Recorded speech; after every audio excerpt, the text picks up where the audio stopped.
through an endless expanding existence of time, space, and matter. Every day, new discoveries are unlocking the mysterious, the mind-blowing, the deadly secrets of a place we call the universe. The numbers of the universe boggle the human mind. In the observable part of the universe, there's something like 100 billion galaxies, each with billions of stars. The Andromeda Galaxy is about 2.5 million light years away. The Earth is orbiting the Sun at a speed of about 66,000 miles per hour. Most of us give up even trying to comprehend such titanic sizes, distances, and speeds. But are there ways to bring the sweep of the cosmos down to Earth? To help us understand how big, how far, and how fast.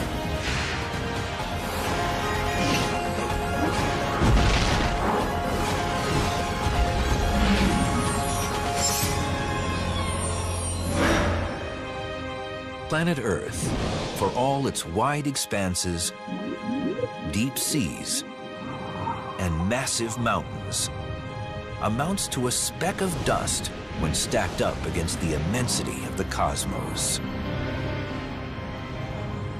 The observable universe contains of order 100 billion galaxies, and then each galaxy, like the Milky Way, contains of order 100 billion stars.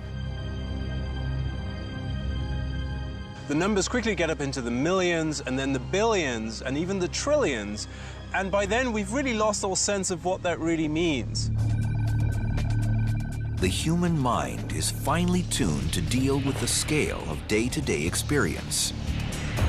The brain can understand traveling 50 miles in a day, but what about 500,000? And a person may know what it's like to move at 100 miles per hour. But what about 100 million? Numbers like millions and billions and certainly trillions are very hard for most people to imagine because, frankly, most of us don't have billions or trillions of anything. So how can we ever know the universe if our brains can't really comprehend its massive scale? Doing scale models of objects in the universe is really helpful because it brings them down to sizes that we can imagine, that we do see in our normal everyday lives. We can start by cutting the biggest players of the night sky, planets, stars, and galaxies, down to an earthly scale.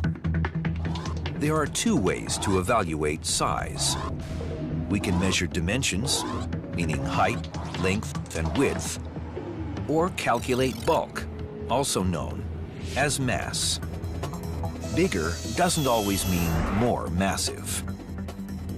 Let's say a balloon has the same volume as a bowling ball, but the bowling ball has more mass because it's denser. It's just got more mass crammed into that same volume.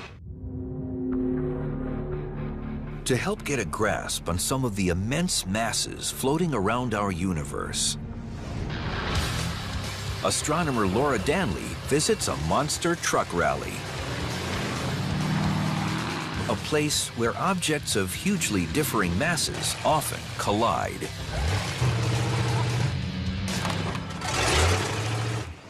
We've got everything from a small toy truck to the giant monster truck. And that gives us a range of mass that will help us understand how massive things are in our solar system compared to each other and how massive our own sun is compared to some other stars. We begin the comparison with Jupiter, known as the king of planets, and for good reason. Its mass amounts to more than 4 octillion pounds. That's a 4, followed by 27 zeros. Put another way, it would take more than 300 Earths to match Jupiter's mass. But even that is measly when compared to the Sun. The Sun is by far the most massive thing in our solar system. It's about 1,000 times more massive than Jupiter, the biggest planet. Well, by comparison, this car behind me is about 3,000 pounds, and this little toy truck is about 3 pounds. So that's about the same difference between the Sun and Jupiter.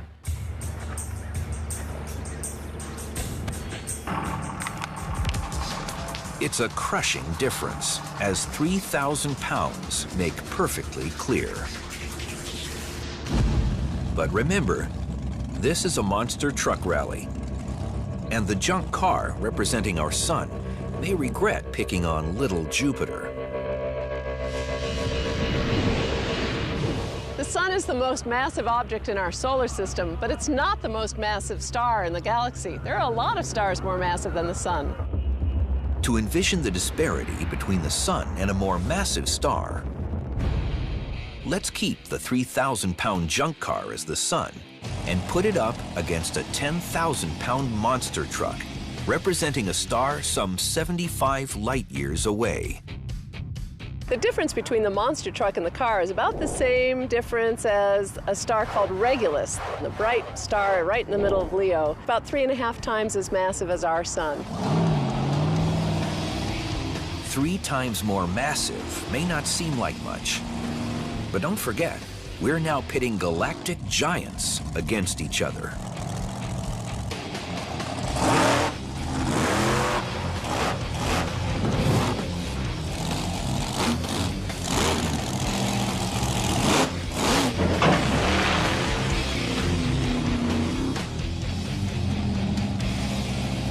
Well, that was quite a shock. But as you can see, 3 times the mass difference makes a difference. If we could somehow bring Regulus here and have it sit on top of the Sun, that's about the same comparison. But even monster truck-sized Regulus can't stack up to the immense mass of the true titans of the universe. The most massive star we know orbits around the Milky Way, a little companion galaxy called the Large Magellanic Clouds, in the middle of a nebula called the Tarantula Nebula. That star has a kind of boring name, R136a, but it's still a very massive star. R136a is a young star, about 1 million years old. Its surface temperature is 70,000 degrees, about 7 times hotter than our Sun. Before 2010, stars were thought to form no bigger than 150 times the mass of the Sun. But new discoveries have doubled that limit. We think R136a is probably about 250, maybe as much as 300 times the mass of our Sun.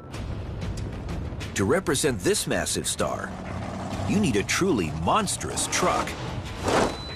This monster is 100 times heavier.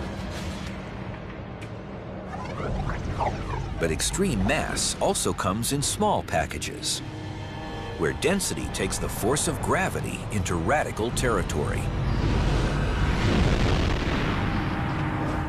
The greatest massive bang for the buck we can see in the universe comes from a stellar object known as a neutron star.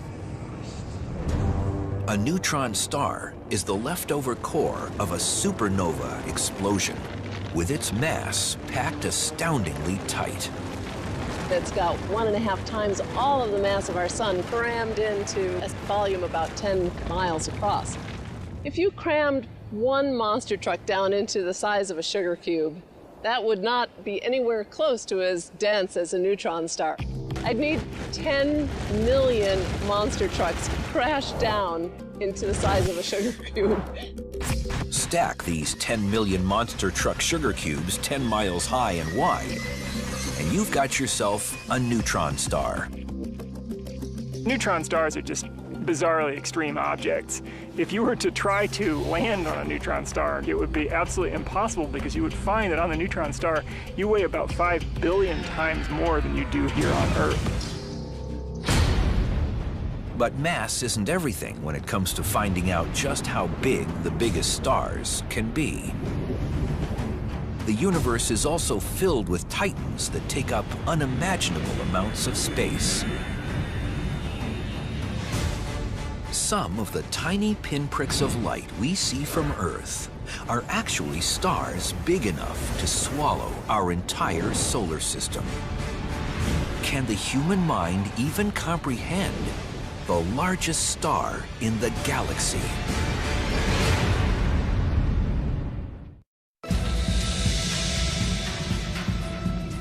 we're bringing the sizes, speeds, and distances of our vast universe down to a scale the human mind can comprehend.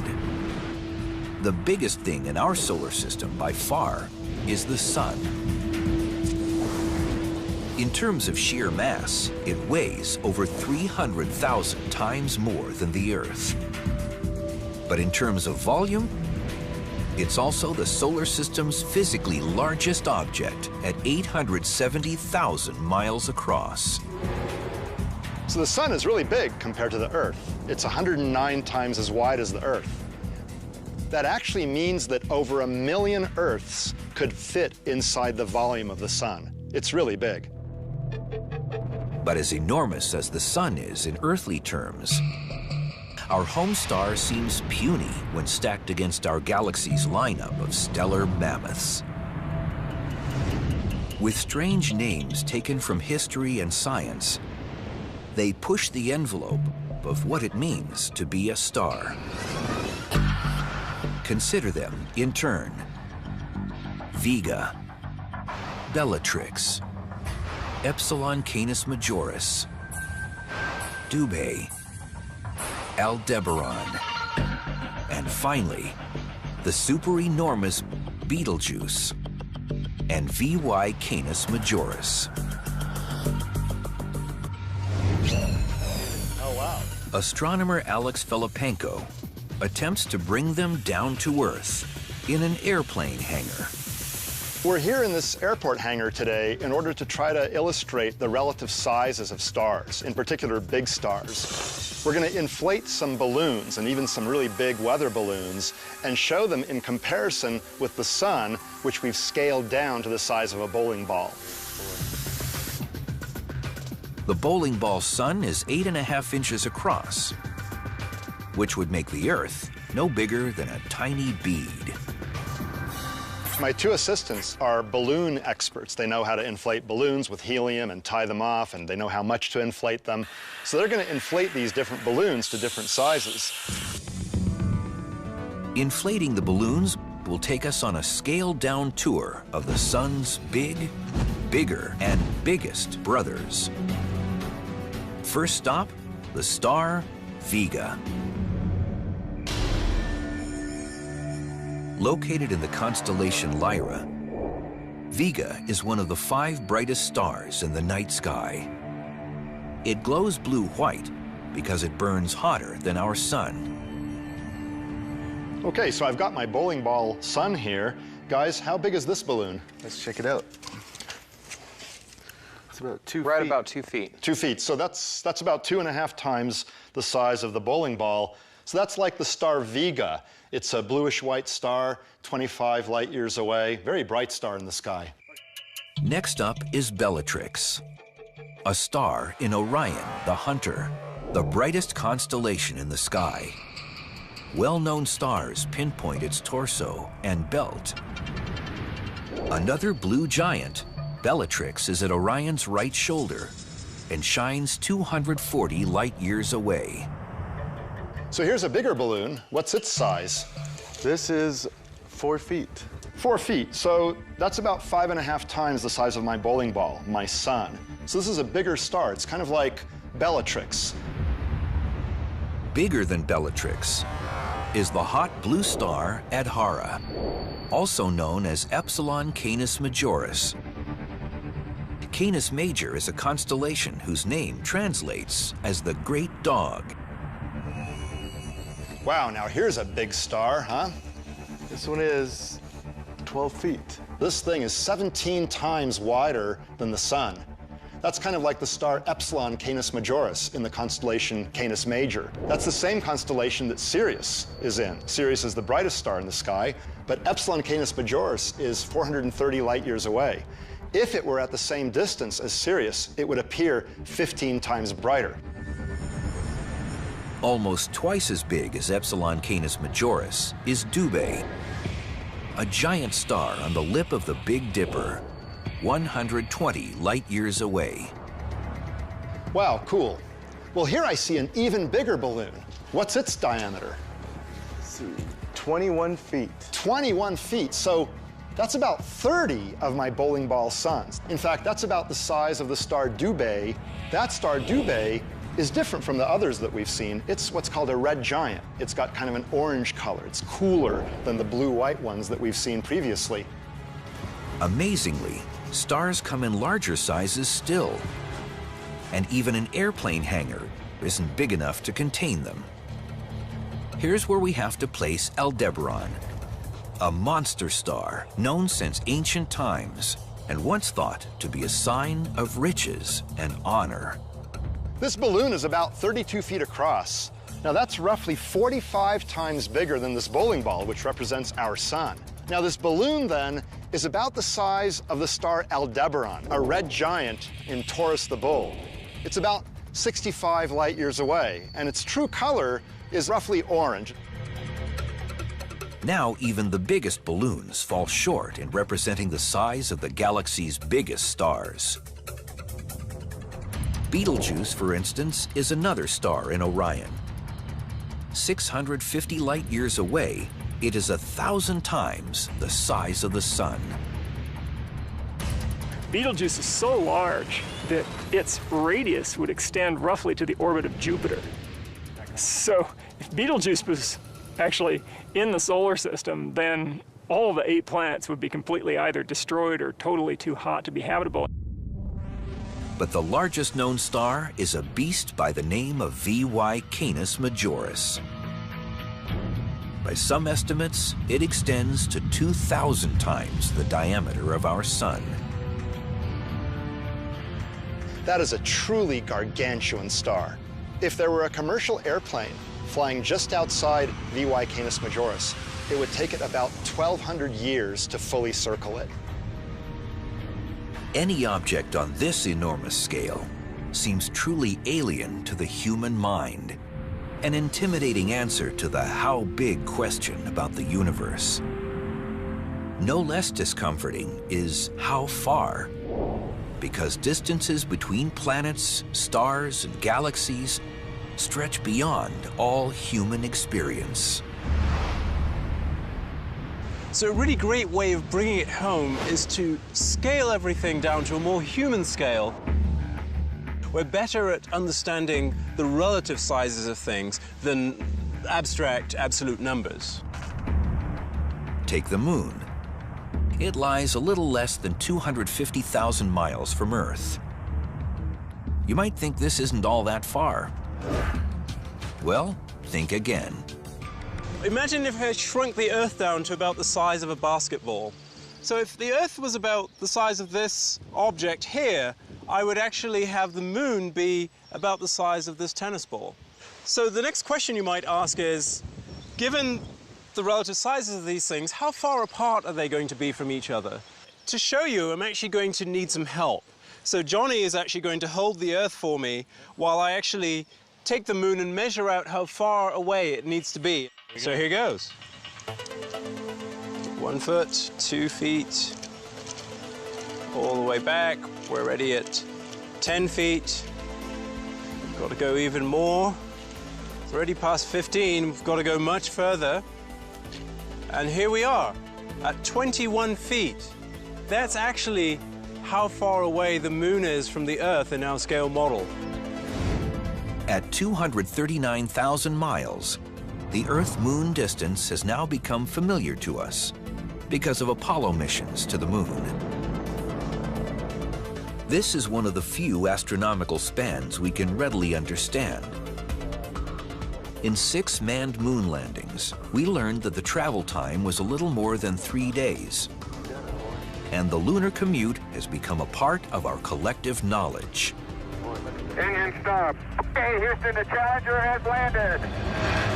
But beyond the moon, the solar system extends to distances so vast. Again, our limited minds aren't really up to the task. But what would happen if we literally brought all the planets down to Earth?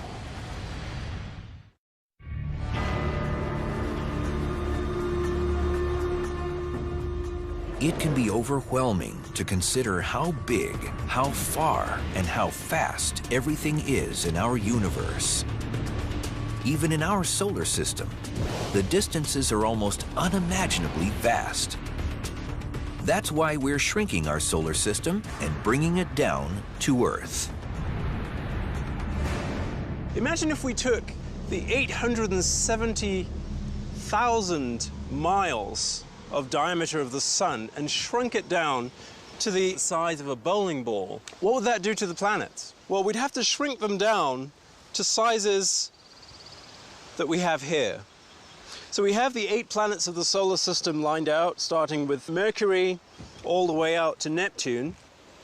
So in this scale model, our Earth, our home, is this tiny little bead, while the sun is this bowling ball. These bead and marble planets may be to scale with the bowling ball sun, but the distances between them aren't. To demonstrate that, physicist Clifford Johnson is going to walk the length of this miniature solar system laid out along a runway.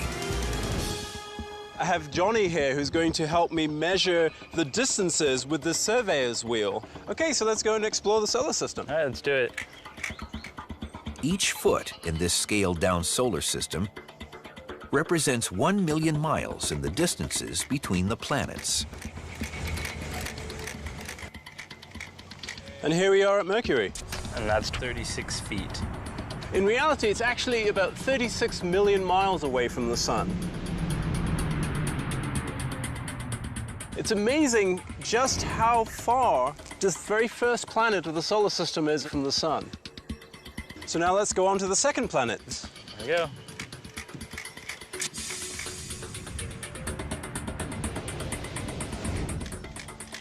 So here we are at Venus. And that's 67 feet. So this bead representing Venus is about twice as far from the sun as Mercury is. It's actually, in reality, about 67 million miles away. And here we are at the Earth. And that's 93 feet. We have the Earth here represented by this marble, and in fact, it's in reality 93 million miles away from the sun. The way the bowling ball looks in terms of the size from here is about the size the sun appears in our sky. We have this blue bead representing the Earth, and about 2.5 inches away we have a much smaller bead representing the moon. Remember that on a different scale, with Earth the size of a basketball, the moon was 21 feet away. To bring the whole solar system into the picture, we've had to scale down the Earth-Moon distance to mere inches. This tiny distance between the Earth and Moon is the limit so far of manned exploration of space. Hopefully we'll do a lot better in the years to come. On our runway, Mars orbits another 49 feet away, or almost 142 million miles from the sun. The distances beyond Mars are about to get much, much larger. And here we are, Jupiter. We're at 484 feet from the sun. That's actually 3 times as far from the sun as Mars is. With all this space between these tiny marbles, it's a wonder we can see the planets from Earth at all. It tells us that the sun is incredibly bright, so that the light from the sun can go out to these bodies, reflect off them, and then come back to here on Earth for us to see them.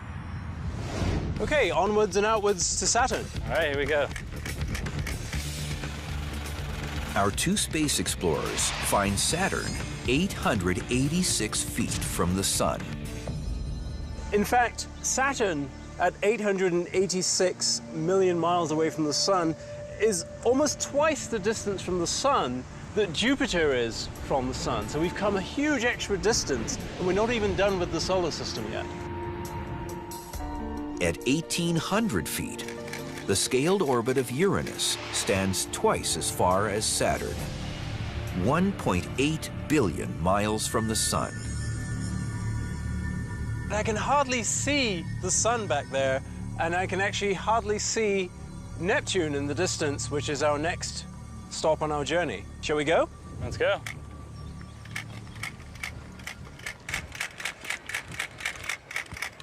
Geez, that's far. Yep. And here we are, Neptune, the last of the planets. 2,798 feet from our sun. That, from our model, translates into the real-world distance of almost 3 billion miles that Neptune is away from the sun. This far out, a planet takes a long time to do an orbit around the sun. The Neptunian year is about 165 of our Earth years. In fact, only one of those Neptunian years has passed since Neptune was actually discovered. Viewed on this scale, it's a wonder the sun's gravity has any effect at all. And there's still more to this solar system beyond Neptune, including smaller bodies like Pluto. And then, nearly a light year away, clouds of dark, icy comets. If the space between the planets in our solar system strains human comprehension, then the vast distances between stars and galaxies totally overwhelms it. That astronomers even know how far away stars are is a mystery to Nora from Brooklyn, New York, who wants to ask the universe, how do we measure distance to stars and galaxies? Nora, that's actually a pretty complex question. For the most nearby stars, we look at how their positions in the sky change with time as Earth orbits the sun. For more distant stars, or stars in other galaxies, we measure how bright they appear to be, compare that with their known power, and thus determine their distance. They are distances so immense that how big and how far are questions to challenge anyone's power of comprehension. But the magnitudes of the universe also extend to speed.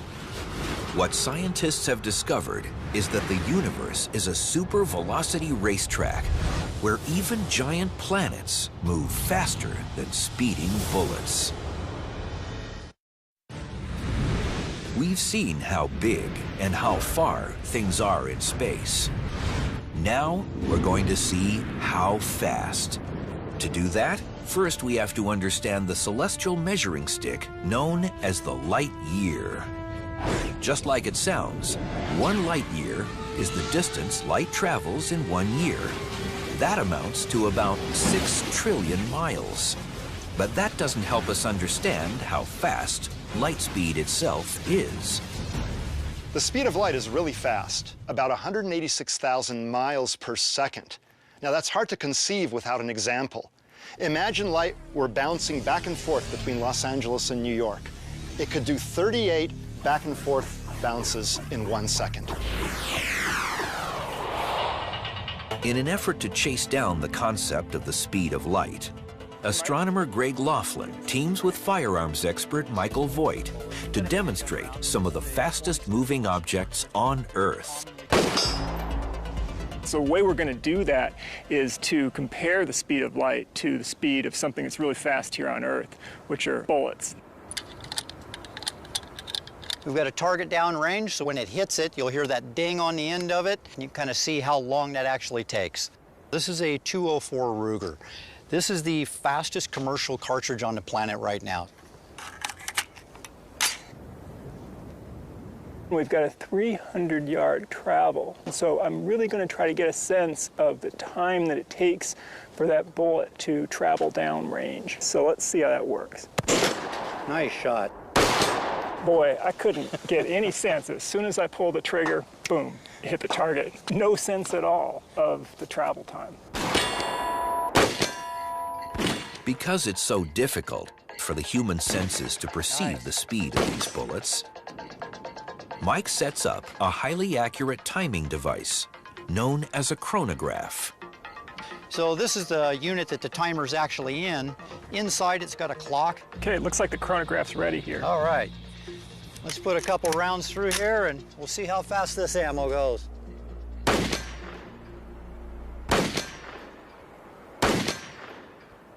And what do we have? Wow, so that was 4,297 feet per second. So that's about 3,000 miles per hour.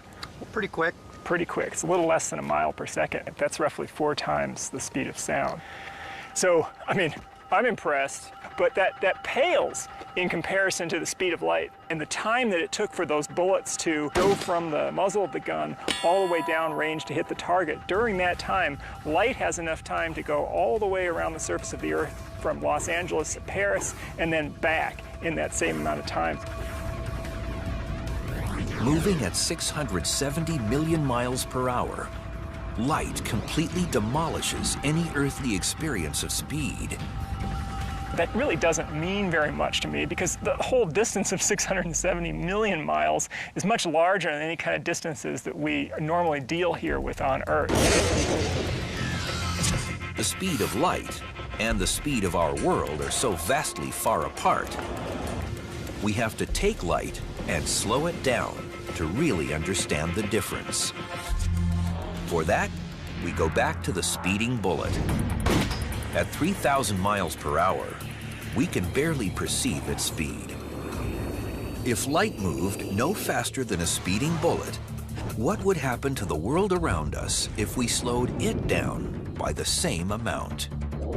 For example, a commercial jet travels roughly 600 miles an hour. So, assuming the bullet represents the speed of light, how slow would the jet look? At the scale where the speed of light is 3,000 miles per hour, then that commercial jet is crawling along so that it would take an entire minute to travel 3 inches. An F-15 can reach Mach 2.5. That's over 1,500 miles per hour. But on this slow light scale, an F-15 needs a full minute to move 7 inches. And what about speeding bullets themselves? How slow do they look on this slow light scale?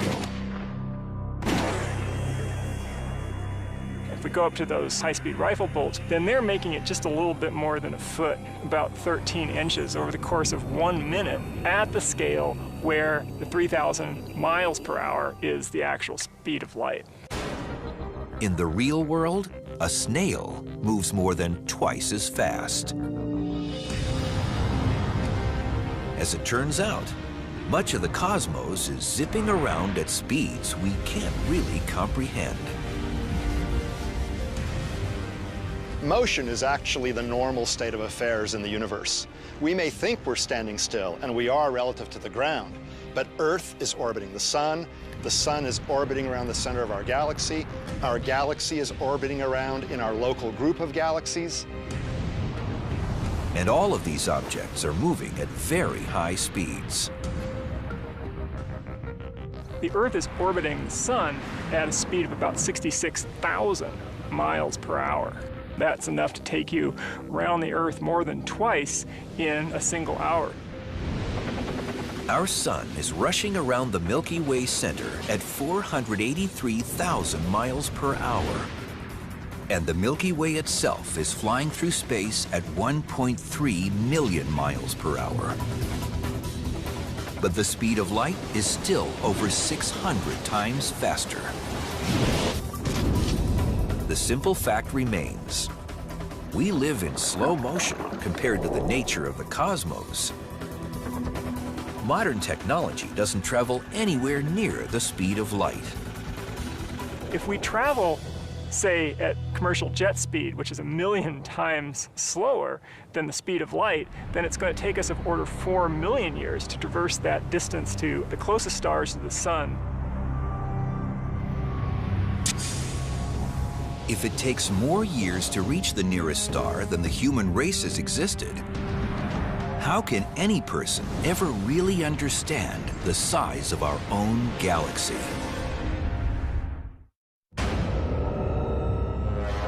By downsizing the biggest planets and stars and the velocity of light speed to the level of human experience, we can finally begin to understand some of the scales of outer space. But is there a way to do the same for the distances between the stars? distances that utterly dwarf the human imagination? Although scientists measure the enormous distance between stars in light years, those numbers barely help us grasp the expansive nature of the galactic landscape. So let's shrink everything down to a scale where 1 light year equals 1 mile. On that scale, our sun shrinks down to the size of a sand grain.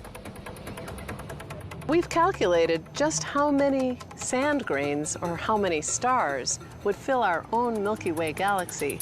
And the number of stars in the Milky Way is about the same as the number of sand grains in this chest. If you're counting, that's more than 100 billion stars. If 1 light year equals 1 mile, where is the nearest star? From the vantage point of the Griffith Observatory in Los Angeles, where astronomer Laura Danley works, the nearest sand grain would end up in Hollywood, 4 miles away. To help pinpoint sand grains positioned 4 miles apart in a dense city, we'll use mirrors to flash sunlight back and forth between them. So Aaron and Johnny have mirrors, and they're going to reflect sunlight to help us see just how far away it is to the nearest star. So I need to get a few stars to take off to Hollywood with me. That should do.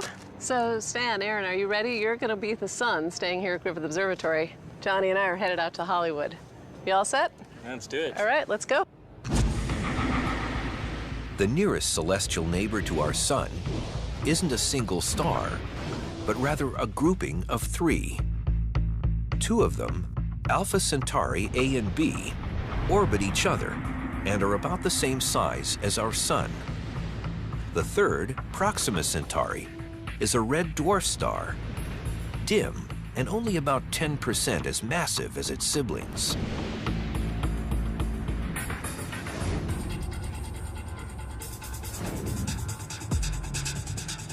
I'm here on a rooftop in Hollywood, about 4 miles away from Griffith Observatory there in the background. I have in my hand a bag full of stars. I'm going to take out 3 sand grains. 1, 2, 3, throw the rest of the way, that represent our nearest stars. Proxima Centauri is actually the closest star to Earth. And on the scale of this analogy, it's about 70 feet behind me. So we'll just toss Proxima Centauri to its proper place. Alpha Centauri A and Alpha Centauri B on this scale might be about 2 feet apart, while our sun is 4 miles away at Griffith Observatory. From here, the sand grain representing our sun will be impossible to spot. This is where the mirrors come in. Here we are at Alpha Centauri, but now we have to find our own sun. Let's see if we can't get them to show us the sun. Hello, Stan. Hey, Stan. We can't see the sun. You want to send us a little sunlight our way? Okay, sun's coming your way. Can't see it yet. There. That was a good one. Yeah, nice and bright. Wow, look at that. That's incredible. Okay, Stan, we're going to show you the light of Alpha Centauri now. Yes, there it is. Yep, you saw it. They got it. Awesome. He sees Alpha Centauri. In our region of the Milky Way galaxy, the typical distance between stars ranges from 3 to 5 light years. With stars the size of sand grains, we could fit about 20 in a city like Los Angeles. But if more stars crowded any closer to Earth, our cosmic neighborhood would become hazardous to life as we know it. There's supernova going off, which would really cook the atmosphere. And if another star were to pass too close to the sun, then the planetary orbits would be badly perturbed. Planets could even be lost from the sun and sent out into interstellar space. It's really true that if we didn't have these vast amounts of real estate between the stars, we likely wouldn't even be here. Cutting down the distance light travels in a year helps put stars in a clearer context. But can we do the same to grapple with the practically infinite dimensions of the universe itself? The Milky Way spans 100,000 light years across, and the next galaxy over is really, really far away. The distance to the nearest galaxy like our own, the nearest spiral galaxy, the Andromeda Galaxy, is about 2.5 million light years away. That's about almost 25 times the size of the Milky Way itself. So if you lined up 25 Milky Ways end on end, that would stretch to the Andromeda Galaxy. It might be clearer to scale things down some more and imagine galaxies as urban centers spread out across the United States. Sometimes galaxies are referred to as star cities, and that's a pretty good analogy. If we envision the Milky Way galaxy at the size of the Los Angeles metropolitan area, roughly 100 miles wide, then Andromeda would be in New York. In between would be other members of what astronomers call the local group of galaxies. There's basically two major players in the local group. There's our galaxy, the Milky Way galaxy, and there's the Andromeda galaxy. There's another smaller spiral galaxy known as M33. And then we also have these dwarf galaxies, which contain 100 million stars, sometimes even fewer. But even the vast distances that separate members of the local group won't be enough to save our home galaxy. Andromeda and M33 are both headed toward the Milky Way, to the point where in a few billion years from now, they're going to have a close encounter. On a cosmic scale, the collision seems violent. But in fact, the stars in the galaxies are so widely spaced, they will weave past each other, largely undisturbed. If humans survive that long, they'll hardly notice it here on Earth. And a few billion years after that, they'll have merged into a single galaxy. The Milky Way as we know it will cease to exist. Until that time comes, though, the distances between even the nearest galaxies of the local group remain beyond our grasp. And our galactic neighbors represent only a small sliver of our immense cosmos. In the observable part of the universe, there's something like 100 billion galaxies, each with billions of stars. If galaxies were spaced out, like urban centers throughout the United States, then to approximate the size of the observable universe, the country would have to be large enough to wrap around the Earth about 500 times. Shrinking the universe down to human scale may help us comprehend its size. But reality, of course, doesn't work that way. The vastness of the universe sometimes makes us feel really small. We're small compared to the solar system, small compared to our galaxy, compared to the universe as a whole. But in some ways, I think we're not insignificant, because we're the only creatures we know of that have the advanced minds and curiosity and intellect to think about the universe. In a sense, we are the way in which the universe has found to know itself. And so that must mean the universe is finally starting to figure out how awe-inspiringly vast it truly is.